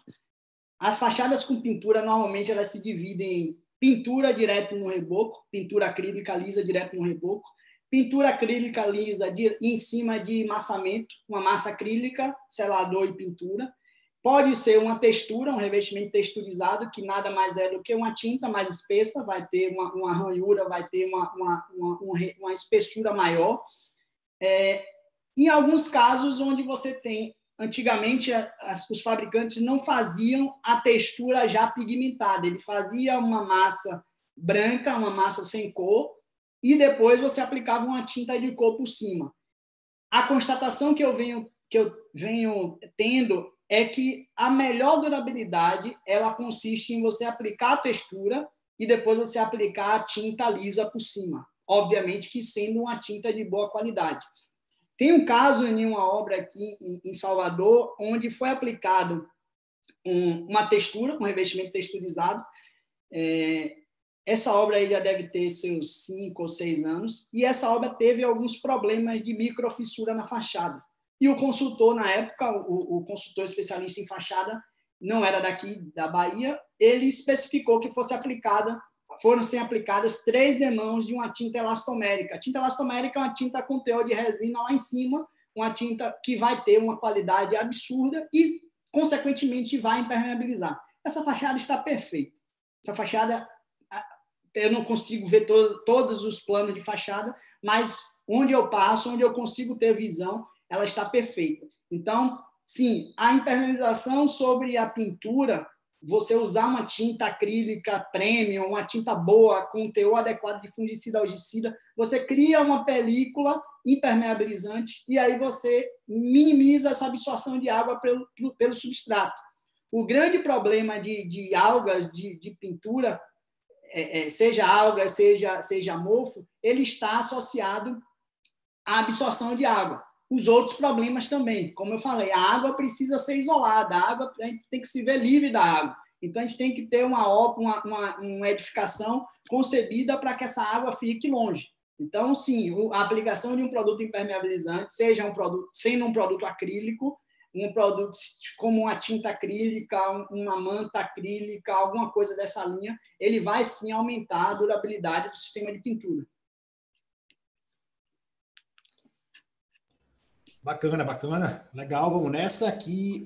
Valeu aí pela dica, viu? Deixa eu agradecer aqui ao nosso colega do chat, Getúlio Sena, para a gente colocar a tag CREA-BA nos próximos títulos, para ajudar no algoritmo. Obrigado, viu, Getúlio? Vamos adequar isso aí nos próximos. Pedir a você que ainda não se inscreveu no canal, aproveita aí, se inscreve no canal do CREA, ativa a notificação, que a gente tem mais palestras aí programadas até o final do mês de setembro e no decorrer dos próximos meses também. Mais uma pergunta aqui, André. A gente colocou também aqui os contatos do André no chat, tá, pessoal? Quem não pegou o contato aí no QR Code da apresentação, estamos aí de novo publicando no chat para facilitar quem quiser manter contato com o nosso palestrante de hoje, os contatos passados por ele próprio. O Elton Almeida, aliás, antes do Elton Almeida, tem uma pergunta aqui que eu pulei, do Luiz Cláudio Vargas, conselheiro do CREA Bahia, aqui na Câmara de Civil. Ele pergunta, André, muitos prédios da recente explosão de conjuntos habitacionais para a classe C e D têm manifestado essas patologias nas pinturas. Manchas vermelhas são recorrentes. As construtoras não têm tido o cuidado? Como é que você avalia isso aí? Olha, existem vários casos, como eu falei, precisa verificar o diagnóstico correto. Normalmente, esse problema ele vem do substrato, ele vem de uma própria arquitetura da edificação. Temos obras aí desse boom, desses programas sociais. Tem obras que você tem aquele formato tipo caixão, como eu mostrei na apresentação. Tem outras que você já tem um telhado de telha cerâmica sacando a fachada, que você vai ter uma proteção maior. Então, assim, eu já forneci material para obras que tiveram uma boa durabilidade, boa aí 3 anos para cima, como tivemos obras que, por algum acaso, algum problema específico, tivemos problema aí entre 2 ou 3 anos. Os produtos que eu venho formulando, normalmente, isso tem variado muito, como eu falei, depende muito de onde a edificação está localizada. Não sei se eu cheguei a comentar, mas se você tiver uma grande vegetação no entorno, isso é um potencializador para a proliferação dessas algas. Então, é muita coisa que precisa ser estudada. Não dá para simplesmente dizer que a culpa é da construtora, que ela fez alguma coisa errada. Precisa avaliar. Agora, é preciso chamar a atenção. Essas obras têm um orçamento muito apertado. Então, a construtora vai querer cortar custo de tudo que é canto. É sobrevivência. O custo é apertado. O problema já nasce no orçamento, já nasce no preço da obra. Então, só que a gente precisa fazer conta. Qual é o custo da pintura? A mão de obra é a mesma. A pintura vai crescer alguma coisa, algum percentual, para você ter um produto de melhor qualidade ou uma durabilidade melhor. Mas não é só o produto que vai fazer milagre. A gente precisa estudar a obra como um todo, como eu falei. Precisa ver toda essa concepção arquitetônica, detalhes, frisos. Então, é olhar como um todo. Volto a falar. Temos obras aí com 5 anos que não tem problema algum. Não tem problema algum. 3, 4, 5 anos. Pelo boom de obra, a gente hoje tem mais obra com problema do que obra sem problema. Mas a gente tem conseguido aí, na média, 2, 3 ou 4 anos de durabilidade. Bacana, André, bacana. Olha, pessoal, vamos colocar nosso card de encerramento do sistema dos certificados. Então, quem colocou aí o nome completo e o e-mail no nosso chat vai receber as informações para poder fazer a emissão, né, do certificado digital. Obrigado, Bruno. Bruno, vê se você consegue colocar aí na tela o card da próxima palestra, porque tem tudo a ver com o que o André acabou de falar na resposta dele aí. É possível? Deixa a gente ver se é possível colocar aqui a palestra que nós vamos ter, a próxima palestra que nós vamos ter no nossos diálogos. E isso, obrigado, Bruno. A palestra vai ser amanhã, no mesmo horário de hoje, 18 horas, e o tema são os erros mais comuns nos orçamentos das obras. O André comentou agora um pouco sobre isso, que às vezes o erro, né, André, surge no orçamento. Então, amanhã vamos receber aqui o professor, palestrante, né, bastante reconhecido no mercado, Aldo Dória Matos, uma realização da ABESE, Associação Baiana de Engenharia de Segurança do Trabalho. Obrigado, Bruno, aí. Então, você que está assistindo aqui hoje, se ativar a notificação aí, amanhã vai receber para a gente poder bater mais papo aqui amanhã sobre engenharia, sobre mercado e, nesse caso, especificamente sobre orçamentos. Vamos para mais perguntas aqui, André. A gente tem bastante interação. Danilo Guerreiro, ótima live. Andréa, parabéns pela palestra, muito esclarecedora. Enfim, o Amarílio também, parabéns, André, muito bom e prático.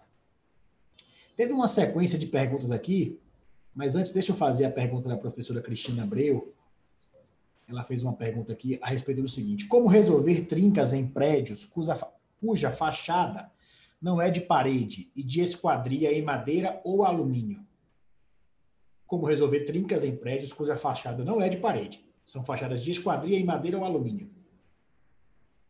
Eu não entendi. Confesso que eu não entendi muito a pergunta, mas... Vamos fazer o seguinte, vou pedir para ela repetir aqui melhor a pergunta, detalhar mais aqui no chat. A gente volta a fazer para você daqui a pouco, tá bom? E por enquanto a gente vai tocando aqui com mais perguntas. Houve uma sequência de perguntas aqui, na verdade, André, que eu queria ver como é que você pode explicar essa questão aqui.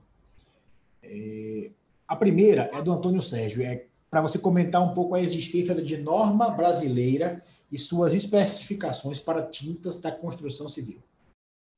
Bom, tem um site que é fácil de decorar e direto no assunto, que é www.tintadequalidade.com.br.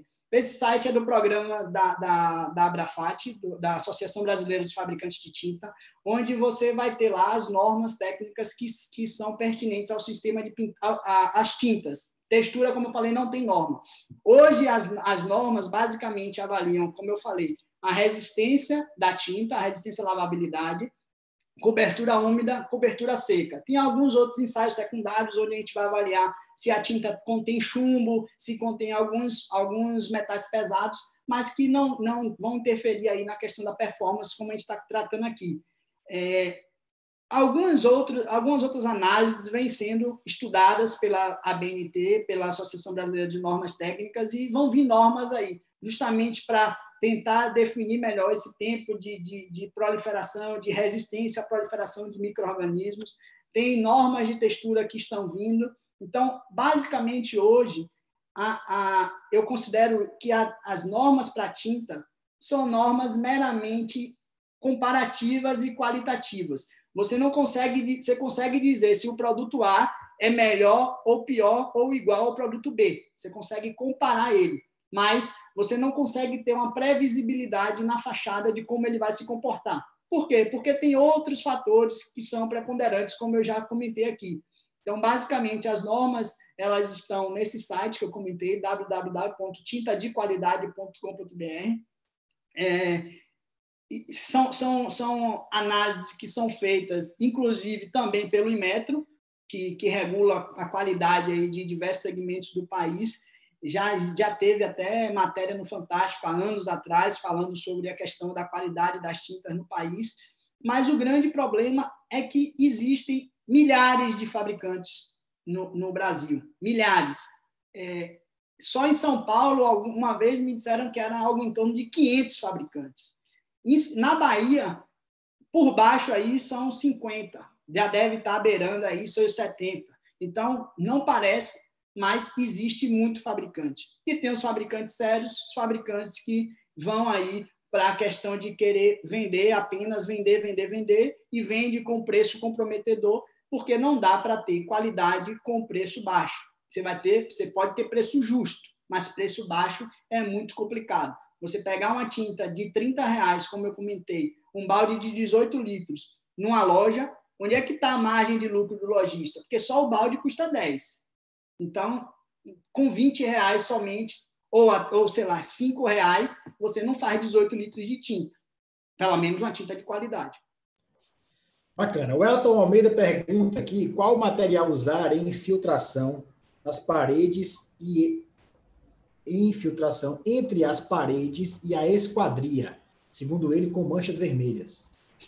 Normalmente, essas esquadrias elas são vedadas com silicone neutro, aqueles selantes à base de silicone. Também existem produtos de qualidade boa e ruim, como tudo na vida. Então, é preciso conversar. Eu não trabalho nessa área de selante, mas existem os selantes à base de poliuretano, existem os selantes à base de poliuretano com silicone, à base de silicone puro. Existem vários aí. Tem grandes fabricantes, como a Dow Química, existem vários aí no mercado, mas a ideia é ir pela linha desses tipos de selantes. Existem selantes que vão ter maior resistência às intempéries, a raio UV, então é preciso realmente escolher um que seja adequado para estar exposto. Mas, no geral, são os selantes, essas massas que são chamadas tecnicamente de selantes, que vão vedar essas esquadrias, que também precisam ter manutenção, não vão durar a vida toda. Bacana, André. Olha, a professora Cristina, que é a nossa conselheira, ela detalhou aqui a pergunta dela, que acho que tem muito a ver com essa do Elton. Ela fala que alguns edifícios possuem paredes externas que são todas em esquadria. Com o tempo, a parede fica manchada, molhada e começa a rachar. Algum produto ou revestimento, argamassa, resolveria isso? Olha, é preciso avaliar como um todo. Normalmente, as estruturas que são assim concebidas como esquadria, elas têm um grande trabalho, elas se movimentam muito por ação de vento, então precisa avaliar como um todo. De cara, a argamassa não dá para aplicar, porque a argamassa é rígida, você não vai ter como acompanhar essas deformações. Aí vai ser na linha de selantes para vedar esses encontros. Não sei se eu fui muito claro, mas seria mais ou menos em cima disso. É preciso, tudo que a gente for especificar, algum tipo de produto que seja aderido, a gente precisa entender e compatibilizar o potencial de acompanhar as deformações desse produto junto com a base. Então, vai muito por aí. Legal. Saudar aqui o nosso presidente em exercício, André, José Francisco Ramalho, que está aqui também participando no chat, parabenizando o IBAP e demais entidades de classe, né? E também agradecendo a você e a todos que estão participando aqui da palestra de hoje. Então, obrigado aí pela participação do nosso presidente em exercício do CREA, o engenheiro José Francisco Ramalho. Temos mais uma pergunta aqui do Adailton. Na verdade, ele pede para você abordar os cuidados para se aplicar a tinta sobre o sistema de pintura desgastada pelo tempo. Exemplo, um sistema que já tem 8 anos ou mais. Adailton de Oliveira Gomes. Grande professor Adailton, boa noite. Veja só, quando eu não citei um problema que ocorre, não dá para citar todos, eu tentei elencar aqui os principais, os que fossem mais impactantes, mas a tinta, seja a textura, ela tem vida útil. Ela vai sofrer um processo que a gente chama de calcinação. Ela vai chegar no estado onde você passa a mão e ela está pulverulenta, ela está se desgastando. Quando ela atinge esse patamar, não é questão de você aplicar uma repintura somente. Se for uma textura, para chegar nesse nível de desgaste, ele leva muito tempo, justamente porque a espessura é muito alta. Mas sendo uma pintura lisa, o que a gente vem recomendando é aplicar um lixamento de forma geral, limpar a fachada, não adianta lixar e não limpar a fachada adequadamente, vamos lembrar que eu coloquei aqui que a base precisa estar firme. Então, eu não posso aplicar uma tinta nova em cima de uma superfície pulverulenta. Quando eu faço o lixamento, eu estou gerando pulverulência. Então, o ideal até é que se lave, faça o lixamento, faça a lavagem para eliminar toda a pulverulência, deixa secar, e aí a gente vai entrar com um selador. O que é que normalmente o pintor fala? Vamos aplicar um fundo preparador de parede. O fundo preparador nada mais é do que um selador rico. Um selador rico de resina, um selador que você vai ter também um poder de aglutinação. Em alguns casos, a gente recomenda isso. É preciso avaliar, de fato, como é que está essa pintura existente. Em alguns casos, a gente recomenda que aplique esse fundo preparador. Ele é mais caro do que um selador, mas o rendimento dele é muito alto. Então, muitas vezes, compensa, porque você vai aglutinar e isolar esse sistema de pintura antigo. E aí você vai vir por cima desse fundo preparador com um sistema de pintura novo. Você vai ter essa recomposição do sistema. Vale lembrar que a gente precisa avaliar como é que está a aderência dessa tinta sobre a base. Se tiver bolha, se tiver pontos onde ela já está na iminência do descolamento ou já descolou, aí não tem jeito. É arrancar tudo, tirar todo o sistema de pintura, avaliar a base, ver se ela precisa de alguma intervenção. Muitas vezes a base antiga está pulverulenta. Existem produtos no mercado que você consegue restaurar essa resistência, são chamados endurecedores de superfície, onde a gente vai recuperar essa resistência superficial, evitando que precise remover todo o sistema de revestimento. Basicamente seria isso. Beleza, vamos aqui para as últimas perguntas, por conta do tempo. Bem dinâmica a live hoje aqui. A Tamires pergunta, Tamires Costa Andrade, participando também bem ativamente aqui no chat. Ela fala assim, André, você falou da tinta de alta performance para este tipo de patologia. Mas antes, é necessário fazer algum procedimento na fachada antes de aplicar esta tinta? Bom, Tamires, se eu tivesse como especificar simplesmente sem pensar no custo, na engenharia a gente tem que pensar no custo-benefício, não adianta dar uma solução que seja inviável economicamente. Eu diria para aplicar uma manta líquida, que nada mais é do que uma pintura de altíssima qualidade, com teor de resina lá em cima, em toda a fachada. Eu iria envelopar toda a fachada para evitar que ela absorva água. Se essa fachada não absorve água e eu aplico um produto de excelente qualidade e eu não tenho pontos onde a água possa infiltrar por alguma brecha, com toda certeza essa durabilidade da pintura será muito alta. Então, isso é caro. Foi aí que eu coloquei alguns pontos para discussão, para futuras pesquisas, para análise que a gente precisa fazer. Talvez trabalhar o reboco ser com menos absorção, talvez impermeabilizar apenas fachadas mais expostas às chuvas. A gente precisa começar a discutir, começar a testar. Eu não tenho histórico hoje de obras que tenham feito esse tipo de situação, salvo, minto, temos obras pequenas, obras de casa, onde eu sei o histórico e foi aplicado esse tipo de manta, e hoje já tem praticamente aí 7 anos, beirando aí os 10 anos, e o serviço está perfeito. Então, o problema de algas está muito associado à infiltração de água. Se a gente consegue fazer um trabalho preventivo de impermeabilização, eu não vou ter problema. Está respondida aí a pergunta da Tamires. Elton. O Elton aqui agradecendo pela sua pergunta mais uma vez. Obrigado, Elton. Foi a pergunta que o André respondeu agora há pouco. Olha, André, te agradecer mais uma vez em nome do IBAP, presidente Darkson Fonseca, também em nome do Colégio de Entidades, todas as entidades de classe que fazem parte do colégio, são 11 ao todo, hoje coordenado pelo engenheiro Adriano Segura, em nome do CREA, do presidente em exercício José Francisco Ramalho, que há pouco comentou aqui no chat.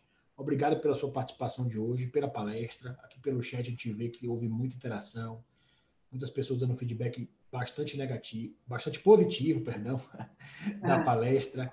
A Nelma aqui, parabéns, André, excelentes esclarecimentos. O Caio Amaral também parabenizando você. O professor Dailton também dizendo que foi muito feliz na sua apresentação.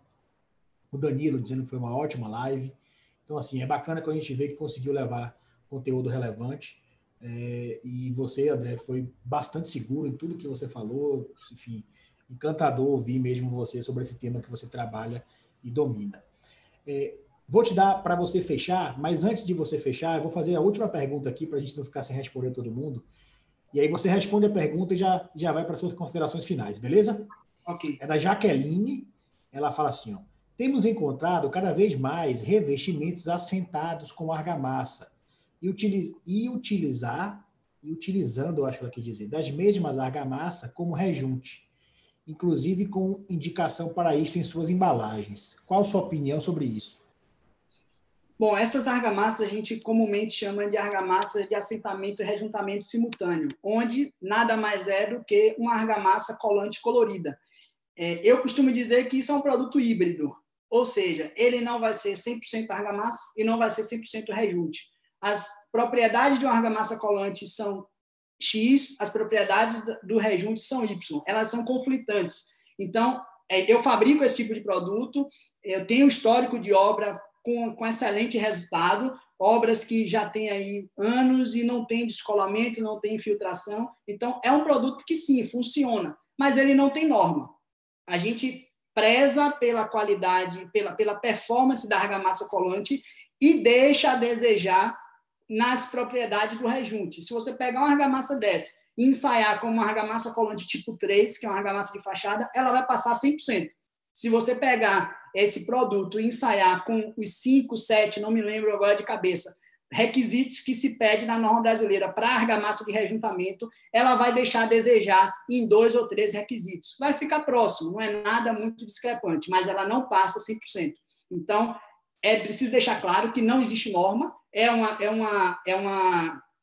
um produto que já vem sendo utilizado aí seguramente há mais de 15 anos, tem várias obras em Salvador e em outras regiões do país, funciona. Agora, como todas as outras situações, precisa ter um acompanhamento técnico adequado, precisa ser pensado em aplicar aquele produto. O pedreiro que está acostumado a simplesmente assentar cerâmica, na cabeça dele, o serviço de rejuntamento não é dele. Então, ele vai fazer de qualquer jeito. Se ele não for treinado para isso, se ele não for acompanhado, ele vai fazer de qualquer jeito. E ele vai colocar todo o sistema a perder. Agora, se o cara está ali, consciente do que ele está fazendo, sabendo o que ele está fazendo, o produto é um sucesso. Ele vai funcionar e vai trazer muita economia para a obra, porque você acelera o processo executivo. O grande lance, a grande questão desse tipo de produto é você ganhar prazo na execução de uma fachada com revestimento cerâmico aderido.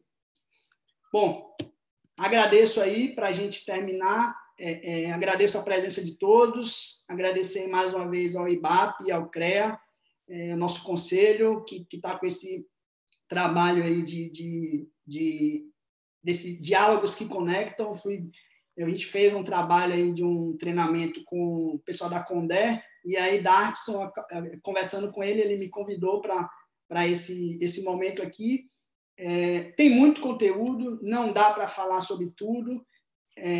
Vamos desenvolver aí, vamos preparar um curso para o ano que vem. Esse ano, infelizmente, com todos esses problemas, já é um ano praticamente encerrando. Você vai em alguns locais, já se fala em Natal, já tem decoração de Natal, então um ano que realmente já está caminhando para o seu fim, mas ano que vem vão vir novidades aí, a gente vai preparar um curso sobre sistema de pintura junto com o CREA e o IBAP, e tentar trazer aí cada vez mais, espero que daqui para lá já tenhamos novos resultados, novos conhecimentos para compartilhar e a gente tentar melhorar o sistema de pintura como um todo. É triste hoje caminhar para Salvador, para quem é da área, eu fico parecendo um maluco olhando as fachadas, olhando todos os problemas.